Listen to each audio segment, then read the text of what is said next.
Dr. Maya Chen's hands trembled as she read the holographic acceptance letter for the third time, the shimmering blue text hovering above her palm. The Galactic Confederation's Elite Academy of Sciences, GCEAS, wanted her asterisk, despite having rejected human applicants for decades. "This has to be a mistake," she whispered to her empty lab. The letter had arrived precisely 4 minutes after the catastrophic failure of her quantum entanglement experiment. 3 years of work had collapsed in a spectacular implosion of light and energy that left a perfect spherical indentation in her laboratory floor. Equipment worth millions lay in ruins. Her research team had evacuated, leaving Maya alone with the smoking remains of her career. Or so she thought. What Maya couldn't know, was that her experiment hadn't failed. It had succeeded in ways that terrified the galactic community. Her accidental creation of a micro-dimensional pocket that defied known physics had triggered emergency alerts across 17 star systems. Quantum fluctuations rippled through subspace, causing momentary disruptions in faster-than-light communications networks spanning thousands of light years. 600 light-years away on the crystalline world of Lemuria, Academy Headmaster Vorthax had been awakened by priority alerts from the Galactic Science Council. This human has stumbled upon dimensional manipulation without understanding its implications, the council representative had explained, their holographic form flickering with urgency. If she continues experimenting unsupervised, she could create a cascade failure in the local dimensional stability field. "What do you suggest?" Vorthax had asked, his 6 eyes blinking in sequence, a sign of deep concern among his species. "Containment through invitation. Bring her to the Academy, where we can monitor her work and redirect her dangerous curiosity into safer channels." And so the acceptance letter had been dispatched, arriving at the perfect moment of Maya's greatest vulnerability, when she would be most receptive to an escape from Earth and her apparent failure. Maya packed her few belongings in a daze. The shuttle would arrive in 12 hours to transport her to the Lemuria Transit Hub, where she would board a vessel capable of traversing the immense distance to the Academy's homeworld. Her parents had reacted with stunned silence when she called them with the news, their expressions shifting from confusion to tentative pride. "I'll be the first human to study there," she told them, still not fully believing it herself. They've never accepted anyone from Earth before. Her father, a quantum physicist himself who had always overshadowed Maya's achievements, simply nodded. "Be careful, Maya. The galaxy is not always welcoming to newcomers." If only he knew how prophetic those words would prove. As the shuttle departed Earth's atmosphere, Maya pressed her hand against the viewport, watching her home planet shrink to a blue marble, then a speck, then nothing. She had no way of knowing that her acceptance wasn't an honor but a precaution, that the quantum anomaly she had accidentally created had nearly ruptured the fabric of space-time itself, that the Academy saw her not as a promising student, but as a potential threat to galactic stability. The journey to Lemuria took 3 Earth weeks, though Maya experienced it as only 5 days due to the relativistic effects of faster-than-light travel. She spent most of her time studying xenobiology and advanced mathematics, desperate to prove herself worthy of this unexpected opportunity. The ship's AI provided her with basic information about the Academy, its 5-millennium history, its role in developing technologies that had transformed civilizations, the fact that over 80% of galactic Nobel Prize equivalents had been awarded to its alumni and faculty. What the AI didn't tell her was that the Academy had been founded partly as a means of controlling dangerous knowledge, gathering brilliant minds where they could be monitored and their discoveries regulated. As Maya's transport ship approached the crystalline spires of the Academy, cutting through Lemuria's pink-tinged atmosphere, Headmaster Vorthax received a priority communication from the Science Council. "The human anomaly is en route," the message stated coldly. "Remember, this is a containment mission, not education. The Council fears what might happen if she continues experimenting unsupervised." Vorthax acknowledged the message with a gesture that indicated compliance, then gazed out at the approaching ship. Such a fragile vessel, he murmured, carrying such a dangerous mind. He activated the campus-wide notification system. Attention faculty. Our first human student arrives today. Proceed with the established protocol. Observation level Alpha.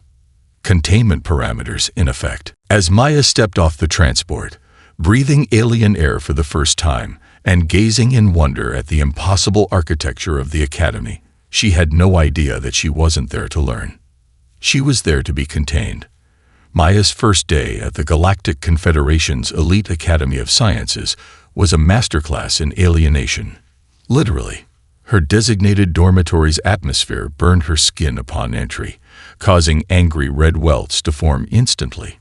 A hurried technician adjusted the environmental controls, calling it an oversight with a flicker of bioluminescent patterns that Maya's translator interpreted as either amusement or annoyance.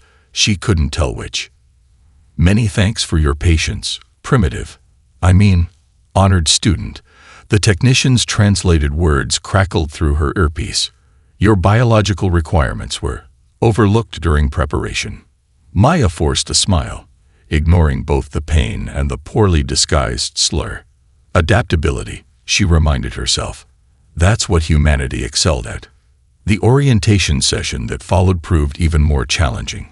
Her universal translator, top-of-the-line Earth technology, garbled crucial instructions, translating complex academic terminology into nonsensical phrases. While other new students received their neural education matrices, Maya stood confused and increasingly anxious. You've been assigned introductory xenohistory, primitive sociological development, and basic mathematical principles. A floating orb-shaped administrator informed her, projecting her schedule into the air before her. Maya frowned. There must be a mistake. I'm a quantum physicist with 2 doctorates. My acceptance was based on my work in dimensional entanglement theory. The orb pulsed with what might have been the machine equivalent of a laugh. These courses are deemed appropriate for species at your development stage. Later, alone in her finally habitable room, Maya reviewed her schedule in growing dismay. Every course was remedial, the type given to intellectually inferior species or academic charity cases. She had come across 17 galaxies to be treated like a gifted child in a university. A soft chime indicated someone at her door. When it slid open, the corridor appeared empty until Maya looked down. A maintenance drone, no larger than her palm, hovered at knee height. Without warning, it ejected a small crystalline object that clattered to the floor before zooming away. Maya picked up the object, a data crystal of unfamiliar design. A message flashed when she touched it to her Academy-issued datapad. They've rigged your schedule. Here's the real curriculum. They're afraid of you. The crystal contained a complete Academy course catalog, access codes, and most shockingly, instructions for bypassing the registration system. Maya hesitated only briefly before using the codes to access her rightful classes: advanced theoretical physics, dimensional mechanics, quantum probability matrices. The moment she confirmed her new schedule, alarms blared throughout her dormitory section. Her door slid open with a hydraulic hiss, revealing an imposing figure that made Maya step back instinctively. The being stood over 2 meters tall, with 8 limbs arranged in symmetrical pairs around a torso covered in iridescent scales. 4 of its arms ended in manipulators resembling hands, while the others terminated in specialized appendages, tools, sensors, or possibly weapons. Human, it said, its translator rendering a distinctly cold tone. You have violated Academy protocols by altering assigned educational parameters. I registered for the courses appropriate to my knowledge level. Maya replied, struggling to maintain eye contact with a being whose 4 eyes blinked in unsettling asynchronous patterns. I am Security Officer Zixtal, the being stated. You will accompany me to the disciplinary division immediately. As they walked through corridors where gravity shifted unpredictably, sometimes requiring Maya to adjust her gait mid-step, she noticed other students watching, some with curiosity, others with what her instincts interpreted as hostility, regardless of how alien their expressions might be. In the disciplinary division, a chamber whose walls seemed to occasionally phase partially into another dimension, Zixtal connected Maya's datapad to a security terminal. "Explain how you bypassed Academy systems," he demanded. "I can show you," Maya offered, reaching for the terminal despite Zixtal's objection. As she accessed the security protocols to demonstrate, she intuitively recognized the quantum encryption pattern, ironically similar to algorithms she developed on Earth. Without thinking, her fingers flew across the interface, solving the rotating cipher as naturally as breathing. "And here's where the vulnerability exists," she explained, pointing to a submatrix in the security system. "It's using a recursive quantum lock, but the phase shift timing has a predictable pattern if you—" She trailed off, noticing Zixtal's rigid posture and rapidly blinking eyes. "You just solved a 10th-level security encryption," he said slowly while trying to explain yourself. "Is that unusual?" That encryption was designed by Professor Xanfor, our cybersecurity theorist. It has never been breached. An uncomfortable silence followed. "Am I being expelled?" Maya finally asked. Zixtal disconnected her datapad, his movements deliberate. "No, but I am assigning myself as your probationary mentor." "Why would you do that?" "Because you've made powerful enemies by simply not failing on your first day." His voice dropped to a lower register that her translator flagged as confidential tone. "Watch your back, human. Some professors consider your species a galactic contamination event waiting to happen." As Maya left the disciplinary division, with her schedule intact and an unexpected alien mentor, she felt the weight of countless eyes following her, some belonging to Binge she couldn't even see. "Officer Zixtal," she said as they parted, "why help me?" The alien security officer's outer membrane rippled in what might have been the equivalent of a sigh. "Because in 500 years of Academy security work, I have never seen anyone solve that encryption by accident. Whatever the others believe, your mind works differently, not inferiorly. Different can be valuable." Maya returned to her room with two certainties. She had inadvertently demonstrated abilities that frightened the Academy hierarchy, and she had somehow gained an ally who recognized her potential precisely because she wasn't like the others. The game had changed, and the stakes were far higher than mere academic success. Whispers followed Maya through Academy hallways where gravity shifted unpredictably and classroom walls occasionally phased into different dimensions. 2 weeks into her first semester, she had already developed a reputation. Though whether as a prodigy or a problem remained unclear, her first examination results had sent ripples through the faculty. In dimensional mechanics, she had derived an elegant solution that Professor Quillith, a being composed of pure mathematical thought, had declared disturbingly intuitive. In quantum probability, she had identified 3 errors in the standard textbook, errors that had gone unnoticed for centuries. Maya knew she was being watched. Security drones lingered near her workstation in the laboratory. Other students kept a cautious distance, their translated mutterings often containing the word primitive when they thought she couldn't hear. It was during lunch in the Grand Atrium, a space whose ceiling displayed the real-time stellar formations of 17 galaxies, that the challenge came. "Human." The word cut through the ambient conversational hum, rendered with particular sharpness by her translator. Maya turned to face Voxnar, a telekinetic prodigy whose silver-blue skin rippled with complex mathematical patterns. His species, the Arctural, were renowned for their computational minds and for their supremacist attitudes toward lesser species.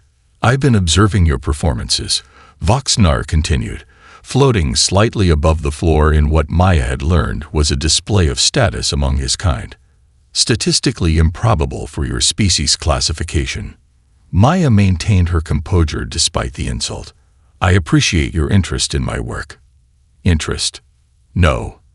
Concern," Voxnar corrected, the patterns on his skin shifting to more angular formations. "The Academy's standards must be maintained." Other students had stopped eating, forming a widening circle around them. Maya noticed Zixtal watching from a security post, his posture alert but not yet intervening.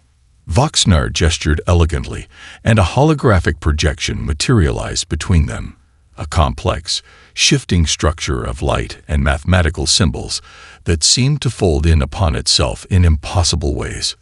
The 13 Gates Paradox, Voxnar announced loudly enough for everyone to hear. Unsolved for 12,000 years. 17 researchers driven to madness in the attempt. The ultimate test of cognitive capability. Maya studied the projection, fascinated despite the hostile context. The structure constantly reconfigured itself, equations appearing and dissolving like smoke. "I formally challenge you, human Maya Chen," Voxnar declared. "Solve this within one lunar cycle, 28 of your Earth days, or admit humanity's cognitive inferiority and withdraw from the Academy." A collective murmur swept through the crowd. Such challenges were rare and traditionally reserved for academic rivalries between equals, not for humiliating lower-status students. "And if I solve it?" Maya asked, her voice steadier than she felt. Voxnar's skin patterns momentarily froze, surprise, perhaps, that she would even consider accepting. "Impossible. But in the theoretical scenario where you did, I would publicly acknowledge humanity's intellectual potential." His tone made clear how unlikely he considered this outcome. Maya weighed her options. Refusing would confirm the prejudices against her species. Accepting and failing would do the same. Only accepting and succeeding would change anything, and from the looks exchanged among the faculty present, success was considered impossible.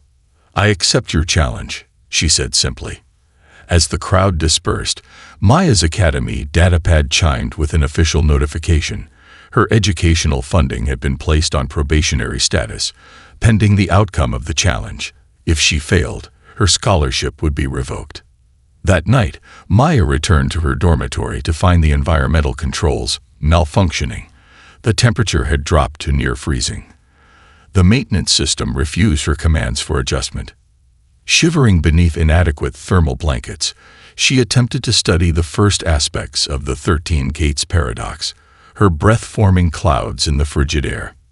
A soft whirring sound drew her attention as a small maintenance drone, similar to the one that had delivered the data crystal, entered through her ventilation system. It deposited a thermal regulation unit and a small note before disappearing back into the vent. The handwritten note. Actual physical writing. Rare in the Digital Academy. Read. "The last alien who attempted the 13 gates died by suicide. This isn't about science. It's about silencing you. But some of us are watching, and we don't all fear what's different." Maya activated the thermal unit, grateful for the warmth gradually filling her room. The note confirmed what she had suspected. This challenge wasn't a fair academic test, but an attempt to remove her. Her datapad chimed with an incoming communication. Zixtal, requesting a meeting. In a secluded corner of the Academy's vast library, surrounded by ancient tomes containing knowledge from extinct civilizations, the security officer spoke with uncharacteristic urgency. "You should not have accepted Voxnar's challenge," he said, his 4 eyes scanning constantly for eavesdroppers.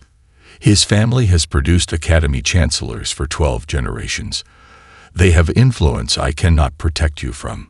"I couldn't refuse without confirming every prejudice about humanity," Maya replied. Zixtal's outer membrane rippled with what she had learned to recognize as frustration. "There is more happening than you understand. The 13 gates is not merely a mathematical puzzle. It has implications that concern the highest levels of galactic security." "What kind of implications?" "The kind I am not authorized to discuss," Zixtal said. "But know this. Success may prove more dangerous than failure." As Maya left the library, the enormity of her situation settled upon her. She wasn't just fighting for her academic career or even humanity's reputation. She had stumbled into a power struggle whose dimensions she couldn't yet grasp. That night, staring at the shifting equations of the 13 Gates Paradox projected above her bed, Maya realized that solving it would require more than mathematical brilliance. She would need to understand why it was considered unsolvable, why aspects of it had driven researchers to madness. The paradox seemed to watch her back, its patterns shifting like a living thing, secrets buried within secrets. Whatever revelation lay beyond those 13 theoretical gates, someone was willing to destroy her reputation, and perhaps her, to prevent its discovery. Maya smiled grimly.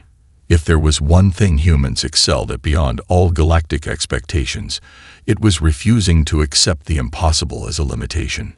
Maya's approach to the 13 Gates paradox horrified her alien classmates. While they utilized perfect holographic simulations and multi-dimensional modeling software, Maya covered her dormitory walls with hand-drawn diagrams, scribbled equations, and physical models constructed from whatever materials she could find, including, to the bemusement of cafeteria staff, food items arranged to represent complex mathematical relationships. "Your methodology is chaotic to the point of absurdity," commented an 8-limbed Quantian student who had stopped by her room to deliver course materials. "How can you find patterns amid such disorder?" But the worst offense, in the eyes of the Academy's traditionalists, was Maya's insistence on taking breaks.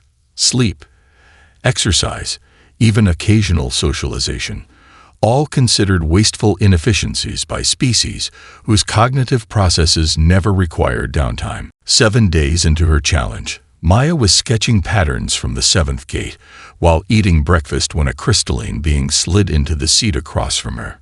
Unlike most students, this one made no attempt to maintain distance. "Your mental shutdown periods are disturbingly inefficient," the being noted, its faceted body refracting light in hypnotic patterns. "You mean sleep?" Maya smiled. "Yes, humans require it." "I am Clara." The crystalline entity introduced itself. "My cognitive processes function continuously through multiple facets. I can solve 200 differential equations simultaneously." "Impressive," Maya acknowledged. "Yet you solved Professor Levthar's quantum inconsistency proof yesterday while I required 3.7 minutes. Clara continued, the light patterns within its crystalline body shifting to what Maya interpreted as curiosity. "How does your inferior processing architecture achieve superior results?" Maya might have been offended by the blunt question a month ago. Now she recognized it as genuine scientific inquiry without the social filters humans typically employed. "Sometimes I dream about problems," she explained. "My unconscious mind makes connections my conscious mind misses." Clara's entire form vibrated, the equivalent of astonishment. "You process complex mathematics while unconscious." "Not intentionally. It just happens." The next morning, Clara was waiting outside Maya's door, along with 2 other beings.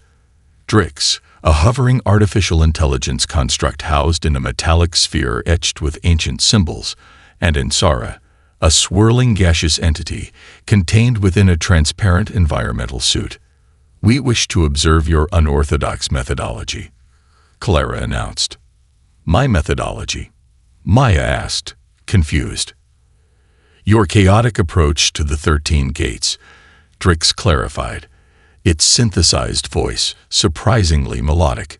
"It defies conventional cognitive frameworks yet produces incremental advances we cannot replicate. I am classified as intellectually disabled by my species," and Sarah's mist-like form pulsed as she spoke. "I can only maintain 4 simultaneous thought streams instead of the standard 12. Your success, despite your limitations, is significant to me." Maya hesitated only briefly before inviting them inside. Her room had become a 3-dimensional representation of her thought process, equations spiraling across walls, physical models hanging from the ceiling, and holographic projections interspersed throughout the space. "This is inefficient," Clara noted, studying the diagram. "But effective," Drix countered, its sensors absorbing the entirety of Maya's work. "I detect conceptual connections I would not have formulated." "Your species' mental chaos should be a disadvantage," came a familiar voice from the doorway. Maya turned to find Sixtall observing them, his security uniform replaced by civilian attire. "Professor Sixtall, what are you doing here?" "Professional curiosity," he replied, entering the room, and examining a model made from cafeteria utensils and food containers, you forge connections no logical progression would discover. Maya realized with surprise that she had acquired an unlikely research team. Beings whose cognitive processes were fundamentally different from each other and from standard academy approaches. Over the next few days, a routine developed. Clara's crystalline mind excelled at parallel processing, analyzing multiple aspects of the gates simultaneously. Drix's artificial intelligence could access and cross-reference the entirety of academy knowledge instantly.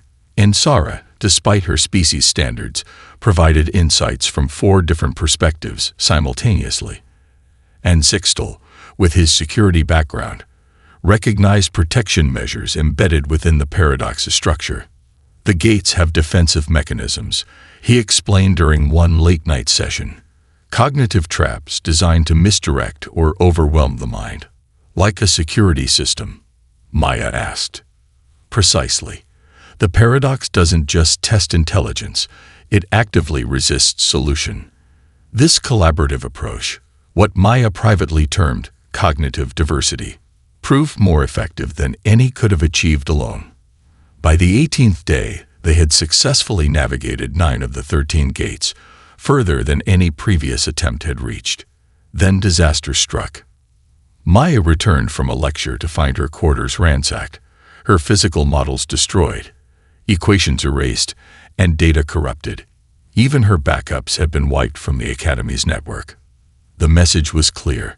Someone powerful did not want her to succeed. Clara found her sitting amid the destruction, methodically salvaging what she could from the wreckage. This attack was predicted. The crystalline being stated. Probability of sabotage increased to 87.4% when you passed the 8th gate yesterday. I've lost weeks of work, Maya said, holding fragments of a model that had represented a crucial conceptual breakthrough. No, you have not. Clara's form shimmered with what Maya had learned to recognize as determination. My crystalline structure has perfect holographic memory. I have stored complete visual records of all your work. One by one, her other allies arrived. Drix had archived all her digital data independently, and Sara's multiple thought streams had memorized different aspects of Maya's approach. Even Zixtal contributed, having surreptitiously scanned her room during each visit. Together, they reconstructed everything, not just rebuilding what was lost, but improving it through their combined perspectives. Why are you helping me? Maya asked as they worked through the night. This challenge was meant to prove human inferiority, by helping me solve it. This ceased being about species superiority 16 days ago. Clara interrupted. Your approach to the 13 gates has revealed weaknesses in our own cognitive frameworks. You have shown us our intellectual blind spots, Drix added. We learned from you as you learned from us. Maya looked around at these beings, so fundamentally different from herself and from each other, and realized what had happened. What had begun as scientific curiosity had evolved into something the Academy hierarchy clearly feared. True intellectual collaboration across species boundaries, each mind compensating for the other's limitations. They're not afraid of me succeeding, she realized aloud. They're afraid of us succeeding together. Zixtal, who had remained silent during this exchange, finally spoke. The Academy was founded on the principle that knowledge must be controlled, he said quietly. Different species, different approaches, all carefully separated and categorized according to perceived potential. What you are doing here challenges foundational assumptions. As dawn approached, Maya surveyed their reconstructed work with a new understanding. The 13 gates wasn't just a mathematical challenge. It was a test of whether different minds could work together to achieve what none could accomplish alone. And someone was very determined to ensure that they failed. 20 days into the challenge, with 8 days remaining before Voxnar's deadline, Maya made a breakthrough that changed everything. She was half asleep, drifting in that liminal state between consciousness and dreams, when the pattern suddenly emerged with crystal clarity. Bolting upright in bed, she summoned her datapad and began frantically recording her insight before it could fade. The paradox has a narrative structure, She explained to her allies the following morning, her eyes bloodshot from working through the night. It's not just equations. It's telling a story about how consciousness perceives reality. Impossible, Clara stated, her crystalline form vibrating with skepticism. Mathematical principles are absolute, not narrative. That's exactly the assumption that's prevented solution, Maya countered, pulling up the complete model they had constructed of the first 10 gates. Look at the pattern across dimensional axes. It doesn't follow mathematical progression. It follows psychological progression. Drix hovered closer to the display, his metallic form reflecting the holographic equations. I detect a pattern resembling cognitive development stages from multiple species' psychological models. It's a test, Maya continued, excitement making her words tumble out rapidly. Not of mathematical ability, but of perspective evolution. The ability to perceive reality from increasingly complex viewpoints. And Sarah's gaseous form swirled more rapidly within her containment suit, her species equivalent of excitement. The 11th gate requires 4 simultaneous perspectives to perceive the solution, she noted, her multiple thought streams processing different aspects, beyond most beings' capability. Zixtal had remained silent, his outer membrane darkening gradually. A physiological response Maya had learned indicated deep concern.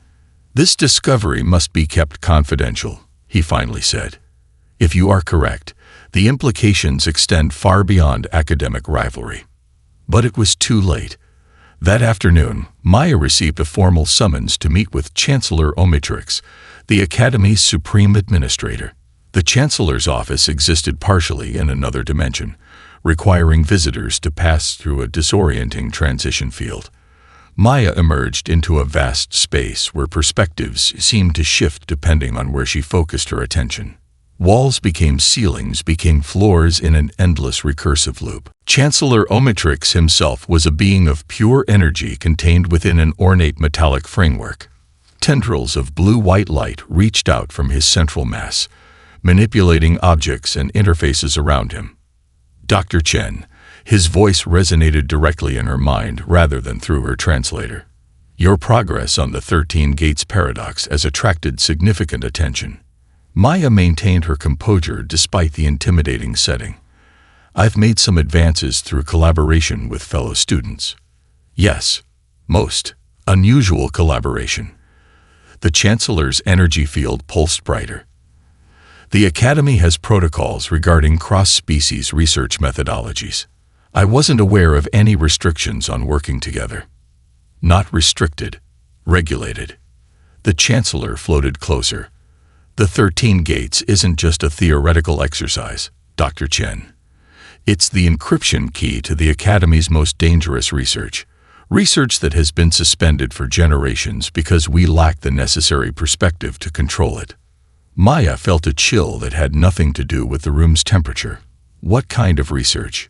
In response, the Chancellor activated a holographic projection that filled the center of the room.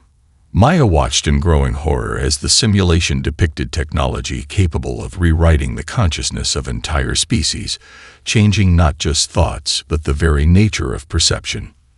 The architects, those who founded the Academy millennia ago, created tools that could reshape minds on a galactic scale, Omnitrix explained.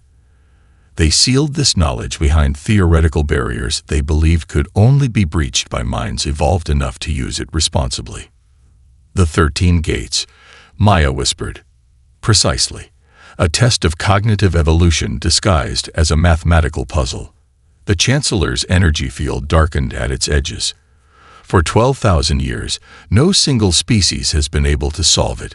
We believe this was by design, that the architects intended the technology to remain sealed until the galaxy evolved sufficiently. But we're close to solving it, Maya said, understanding dawning. Through collaboration rather than individual brilliance. Your human mind approaches problems in ways we cannot, Omnitrix acknowledged. Ways that might finally unlock this power.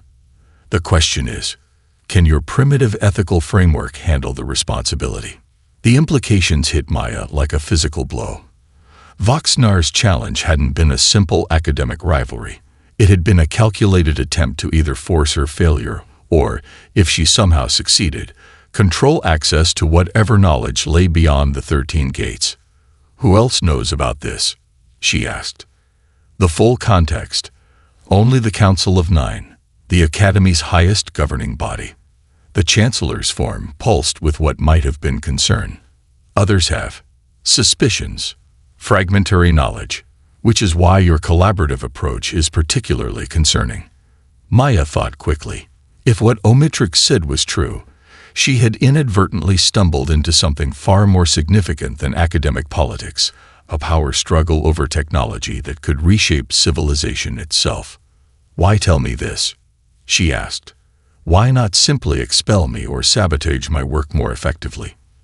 The Chancellor was silent for a long moment, his energy tendrils withdrawing slightly into his central mass. "Because, Dr. Chen, we have reached an inflection point.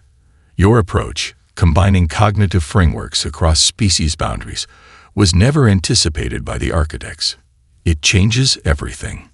His voice resonated with newfound intensity. "Some on the Council see this as a threat to established power structures. Others see opportunity. I merely seek to understand the implications before irreversible decisions are made."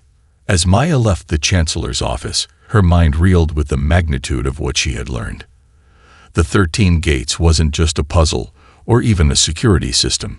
It was a test of whether any species was ready for galactic-scale consciousness manipulation.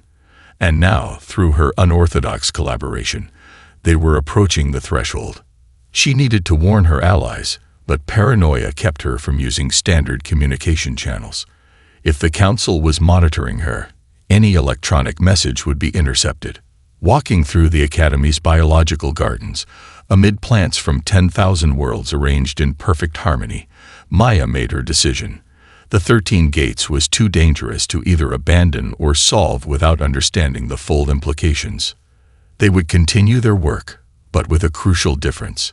They would focus not just on solving the paradox, but on understanding the ethical framework the architects had embedded within it. Because Maya now understood with terrible clarity. The true test wasn't whether they could open the gates.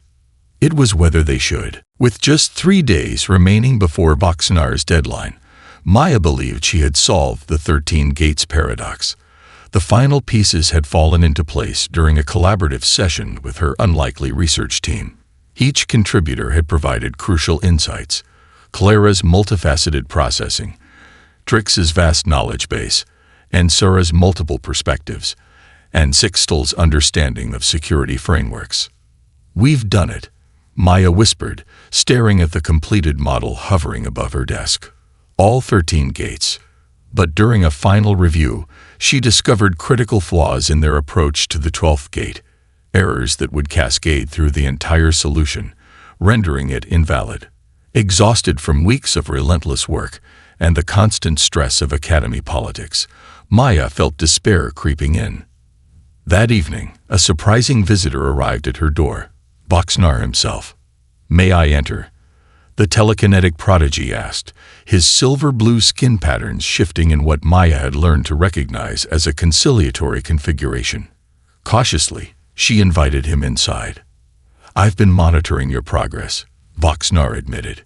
"Your approach is unorthodox but undeniably effective. If you've come to gloat about the flaw I've discovered, you're wasting your time," Maya said wearily. "Actually, I've come to suggest a collaborative approach." Voxnar's tone lacked its usual condescension. "Your work on the narrative structure of the gates is revolutionary, combined with my computational abilities." It was the last thing Maya had expected. After hours of discussion, comparing notes and methodologies, Maya found herself warming to Voxnar. His brilliance was undeniable, and his insights into the 12th gate complemented her own work perfectly. "Why this change of heart?" she finally asked. "The Academy values progress above all," Voxnar replied. "Your methods have proven their worth. My family's tradition demands I recognize merit where it exists, even in unexpected forms." Exhausted but hopeful, Maya shared her complete findings, including the critical flaw she had identified and possible approaches to resolving it. For the first time since arriving at the academy, she felt truly accepted by one of its elite members. It proved to be a catastrophic mistake. The next morning, Maya entered the grand lecture hall to find it packed with students and faculty. At the center stage stood Voxanar, presenting what he claimed was his solution to the 13 Gates paradox, a solution that incorporated all of Maya's work, including her corrections to the critical flaw, presented as his own breakthrough. The key insight, Voxanar was saying as holographic representations of the gates rotated above him, was recognizing the narrative psychological structure underlying the mathematical framework. Maya stood frozen in disbelief as Voxanar methodically presented her insights, her discoveries, her revolutionary approach, all without a single acknowledgement of their source. The academic council members present nodded approvingly, clearly impressed by his brilliant synthesis. When Maya tried to approach the stage to protest, Academy security drones intercepted her. Attempted disruption of academic proceedings, the mechanical voice intoned. Possible violation. Intellectual property infringement. He stole my work. Maya protested, loud enough for nearby faculty to hear. A senior council member, a being composed of interlocking geometric shapes that constantly reconfigured themselves, floated toward her. Serious accusation. Human student. The council member stated. Evidence required. Check my research records, my quarters, my data. Already examined. Voxanar interjected smoothly. The human attempted to access my secure research nodes last night.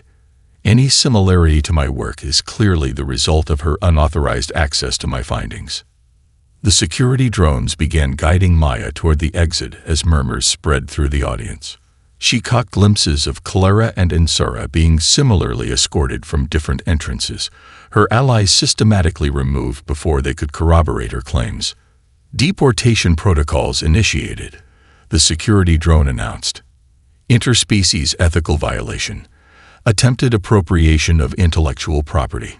As Maya was led toward the deportation chambers, a cascade of environmental alarms suddenly blared throughout the academy. Gravity fluctuated wildly, plunging to zero, then surging to triple normal force. Atmospheric controls went haywire, with temperature and pressure oscillating unpredictably. In the confusion, the security drones released Maya to address the emergency. A maintenance panel beside her slid open, and Professor Zixtal emerged, his outer membrane shifting rapidly between camouflage patterns. Quickly, he urged, pulling her into the maintenance tunnel. Your allies have created multiple diversions. We have limited time. Voxanar stole everything. We know. This was predictable. The Council would never allow outsiders to claim such a significant breakthrough. Zixtal led her through a labyrinth of service passageways. There is a reformist faction within Academy leadership, those who recognize that progress requires diversity of thought. I am part of this movement. They descended through increasingly ancient sections of the Academy, the architecture shifting from modern crystalline structures to ancient stone carved with symbols Maya didn't recognize. Where are we going? She asked. To the truth, Zixtal replied cryptically. To the archives.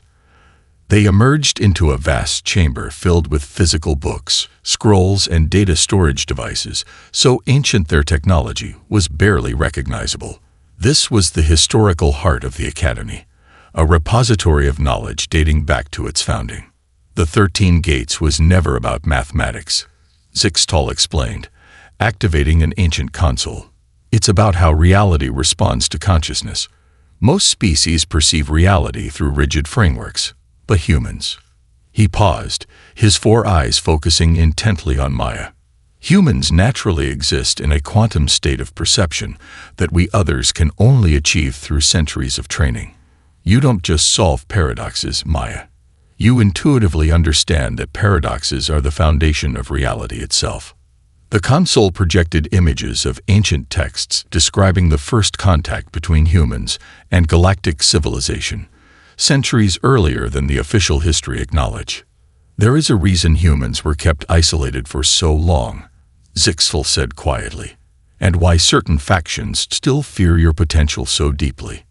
Maya stared at records that rewrote everything she thought she knew about humanity's place in the galaxy and about the true purpose of the Academy itself. The Galactic Academic Convocation occurred once each stellar cycle, bringing together representatives from hundreds of worlds to witness the Academy's most significant achievements. This year's event was dominated by anticipation of Voxnar's demonstration of his breakthrough solution to the 13 Gates paradox. Maya and her allies had spent 3 days hidden in the ancient archives, studying forbidden knowledge and formulating their plan. The historical records had revealed startling truths. Humans had been quarantined not because of their primitive technology, but because of their unique cognitive architecture, a perception of reality that made them dangerous to the established galactic order. Your species naturally perceives quantum superposition, Clara had explained after studying the ancient texts. Where we see either slash or, you instinctively see both slash and. This makes you unpredictable, but also uniquely capable of navigating paradox. Now, as representatives gathered in the grand demonstration chamber, Maya's team prepared to execute their plan, a plan that depended entirely on perfect timing and the unique abilities of each member. Drix had infiltrated the Academy's central systems, his artificial intelligence spreading through the network like a ghost, invisible to security protocols. Clara positioned herself strategically throughout the chamber, her crystalline form refracting light in patterns designed to manipulate the perception of security forces. And Sara, with her multiple thought streams, coordinated their movements, while Zixtal used his security clearance to bypass checkpoints. The chamber fell silent as Chancellor Omnitrix introduced Voxnar, who floated majestically to the center of the stage.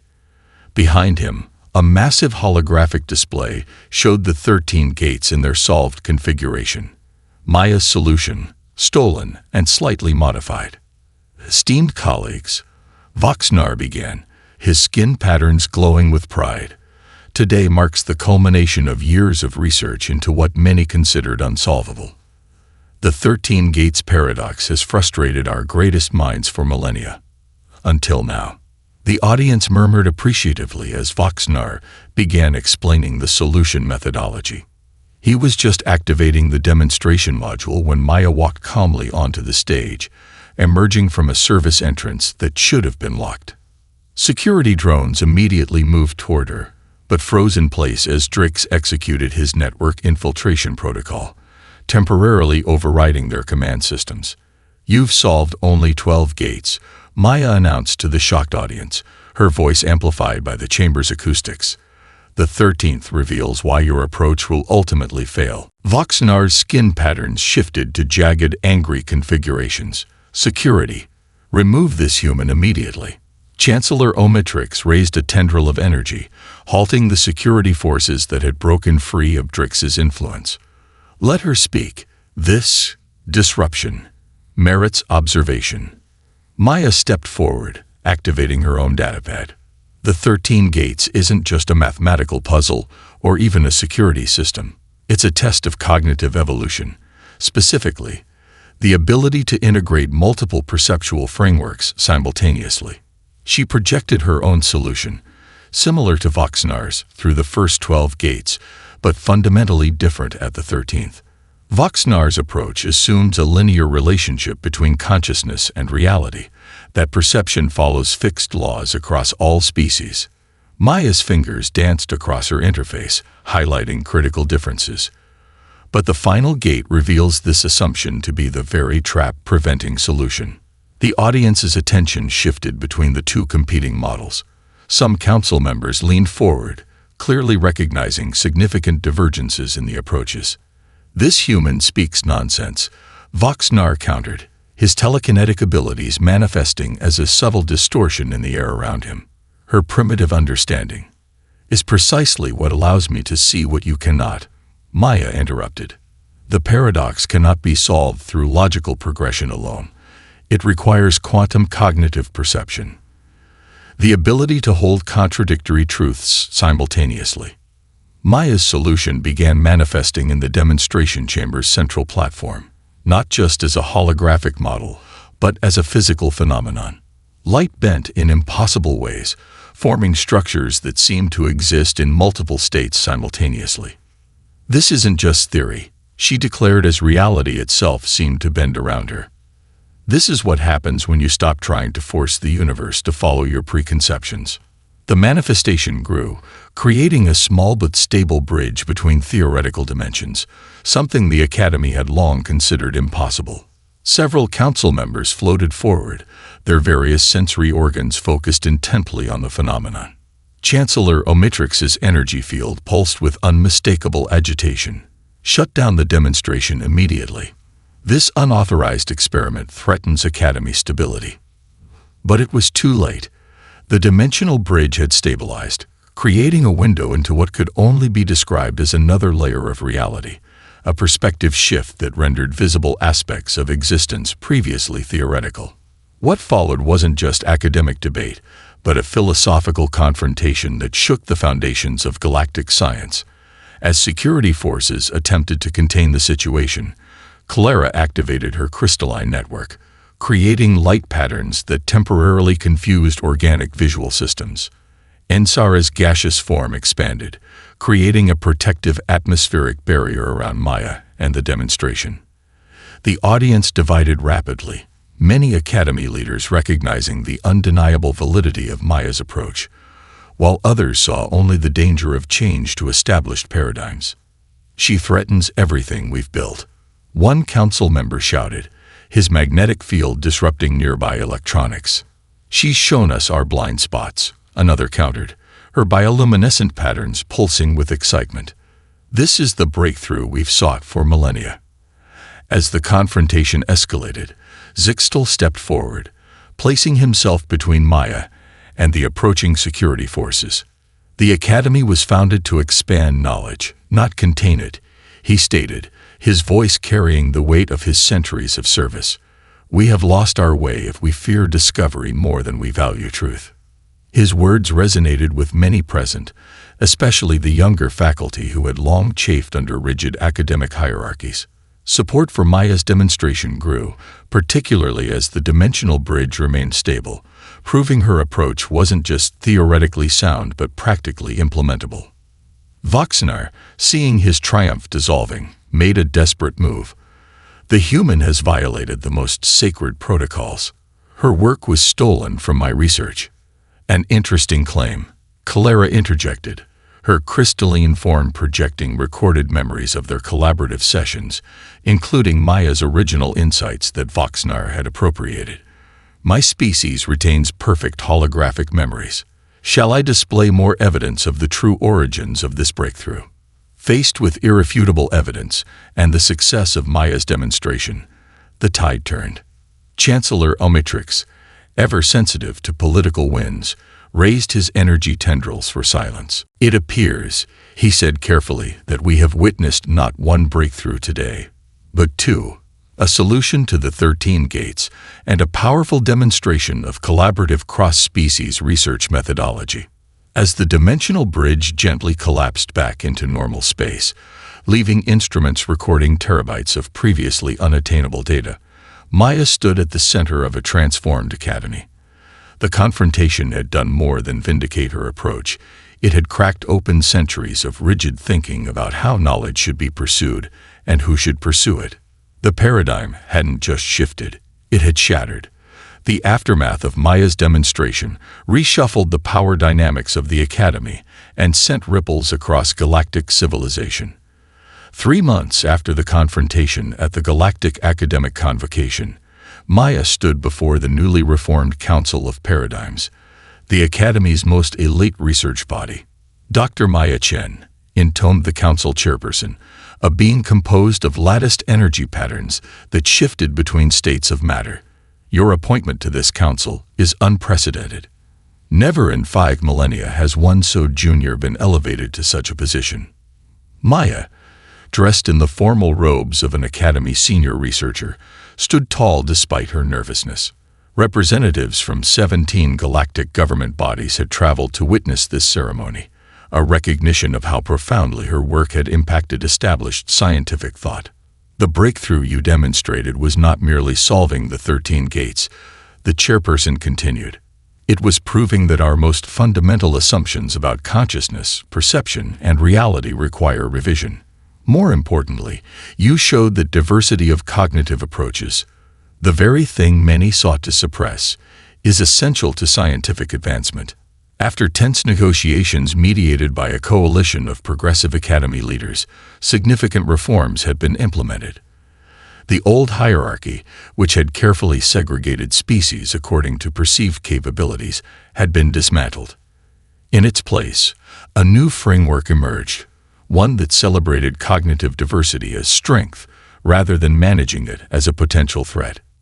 Maya's first official act as council member was establishing the Department of Convergent Perspectives, where students from across the galaxy study problems through multiple species' cognitive approaches simultaneously. Applications to the program had far exceeded expectations, with even traditionally isolationist species requesting participation. Following the ceremony, Maya found Voxnar waiting in the antechamber, his skin pattern subdued in what she had learned to recognize as a configuration of humility. "Congratulations, Council Member Chen," he said, his usual arrogance absent. "Your achievement is deserving of recognition."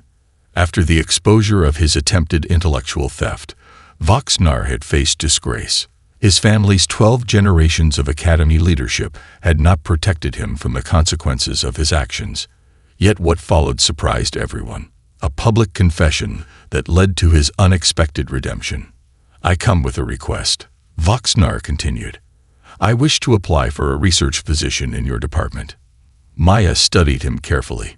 "You once considered humans intellectually inferior." "I was wrong." The word seemed physically painful for him to pronounce. "Your approach to the 13 gates revealed limitations in my own perceptual framework that I had not recognized. It would be an adjustment for you," Maya noted. "In my department, no species' perspective is privileged over others. Your family status means nothing." "I understand. That is precisely why I must study under you." Voxnar's skin patterns shifted to a configuration Maya had never seen before, one suggesting vulnerability. "My family has pursued power through cognitive supremacy for generations. I would pursue understanding instead." Maya considered the request. Voxnar's computational abilities remained extraordinary, despite his ethical failings. And if the Academy truly stood for redemption through knowledge. "Application accepted," she decided. "But you begin as a junior researcher like any other. You'll need to earn trust through collaboration." The technology Maya's team had helped unlock through solving the 13 gates had indeed proved as powerful as the ancient architects had feared. The capability to perceive reality through other species' cognitive frameworks, temporarily experiencing consciousness from radically different perspectives, had revolutionary implications. The first practical applications focused on enhancing communication across species boundaries. Diplomats could now briefly experience how their counterparts literally perceive reality, resolving conflicts rooted in fundamentally different ways of processing information. Educational methodologies transformed overnight. Students could experience how different cognitive architectures approached the same problem, developing flexibility in their thinking that previous generations could only theorize about. As the months passed, Maya found herself increasingly serving as a bridge between human and galactic civilization. The Academy's communication division regularly received transmissions from Earth showing thousands of new human applicants being accepted to institutions across the galaxy, a direct result of her demonstration that human cognitive architecture offered valuable perspectives rather than primitive limitations. One evening, Maya stood at the observation dome atop the Academy's highest spire, gazing at the spectacular nebula that dominated Lumoria's night sky. She sensed rather than heard someone approach, Clara, whose crystalline form had become a familiar and welcome presence. "Contemplating your impact on galactic history," Clara inquired, her facets refracting the nebula's colors in hypnotic patterns. "Wondering what comes next," Maya admitted. The 13 gates was just the beginning. There are more barriers, more unattainable challenges waiting. precisely why the Council requires your perspective. Calera's crystalline structure shifted to a configuration denoting satisfaction. The reformist faction has gained significant influence. 7 more human students arrive next semester. The changes you initiated cannot be reversed. The following day, Maya delivered her commencement address to the Academy's first truly diverse graduating class, beings from across the galaxy who had studied under the new collaborative framework. The greatest barriers to progress have never been the limits of reality, she told them, her voice carrying to every corner of the Grand Hall, but the limits of our perception. What we once called unattainable was simply waiting for us to approach it differently. Together, we don't just solve problems, we transform our understanding of what's possible. After the ceremony, Maya gathered with her original allies, now her closest friends and colleagues. Calara had become the Academy's foremost expert in perceptual integration. Drix had evolved beyond his original programming limitations, pioneering an entirely new field of artificial consciousness studies. And Sara, once considered disabled by her species, now led research into cognitive diversity theory. And Zixtal had transitioned from security to academia, bringing his unique understanding of protective systems to theoretical studies. When I arrived, I thought I needed to prove humanity's worth. Maya confessed to them as they shared a private celebration. Now I understand that wasn't the point at all. No single species has all the answers. It's our differences, our unique perspectives, that allow us to see what others cannot. She smiled, raising a glass in the human tradition of a toast. I think humanity might just belong among the stars after all. Professor Zixtal, now her equal on the Council of Paradigms, responded with what passed for humor in his species. Perhaps the stars have been waiting for you all along. As night fell over the Academy, its crystalline spires reflecting the light of distant galaxies, Maya reflected on the journey that had brought her here. From accidental discovery to deliberate containment, from academic challenge to revolutionary breakthrough, she had helped redefine not just humanity's place in the cosmos, but how the cosmos itself could be perceived. The word unattainable had lost its meaning. In its place stood a new understanding, with sufficient diversity of perspective, with minds working in concert rather than in competition. Nothing remained impossible for long. It was, Maya thought as she gazed upward at the endless possibilities twinkling above, a worthy redefinition indeed.